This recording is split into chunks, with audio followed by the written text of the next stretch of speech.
വർഷത്തിൽ ഒരിക്കൽ മാത്രം തുറക്കുന്ന കേരള തമിഴ്നാട് അതിർത്തിയിൽ സ്ഥിതി ചെയ്യുന്ന പുരാതനമായ മംഗളാദേവി കണ്ണകി ക്ഷേത്രത്തിലെ ഐതിഹ്യങ്ങളിലേക്കും ചരിത്രങ്ങളിലേക്കും ഒന്ന് കടന്നു ചെന്നാലോ?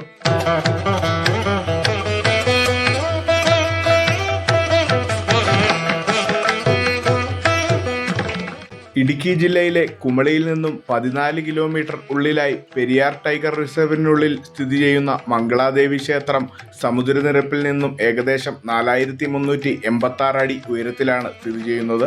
വർഷത്തിൽ ഒരു ദിവസം മാത്രം നട തുറക്കുന്ന ക്ഷേത്രം എന്നതാണ് ഇവിടുത്തെ പ്രത്യേകത. കേരളത്തിലെ 108 ദുർഗാലയങ്ങളിൽ ഉൾപ്പെട്ട ക്ഷേത്രം ആണിത്.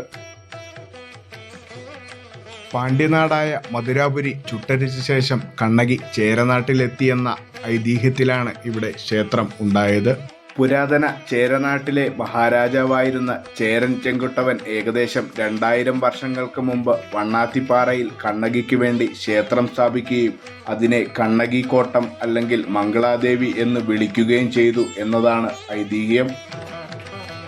ചരിത്രഗ്രന്ഥം എഴുതിയിട്ടുള്ള എസ്.എൻ. സദാശിവന്റെ അഭിപ്രായത്തിൽ ഈ ക്ഷേത്രം തമിഴ്നാട്ടിൽ നിന്നുള്ള ശൈവമതക്കാരായ ചോളമറവപ്പടയുടെ ആക്രമണത്തിലാണ് നശിപ്പിക്കപ്പെട്ടത് എന്ന് പറയപ്പെടുന്നു.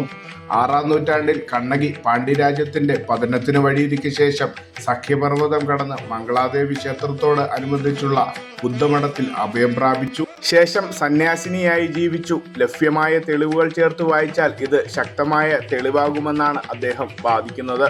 9-ാം നൂറ്റാണ്ടിൽ ചോളരുടെ ആജ്ഞയിൽ തമിഴ്നാട്ടിൽ നിന്നുള്ള ശൈവസന്യാസിയായ സംബന്ധമൂർത്തിയും അദ്ദേഹത്തിന്റെ മറവ സൈന്യവും ഈ ക്ഷേത്രം പിടിച്ചെടുക്കുകയും സന്യാസിമാരെ വധിക്കുകയും പിന്നീട് ശബരിമലയിലെ ക്ഷേത്രം പിടിച്ചെടുക്കാനായി യാത്ര ചെയ്യുകയും ചെയ്തു എന്ന് കരുതപ്പെടുന്നു.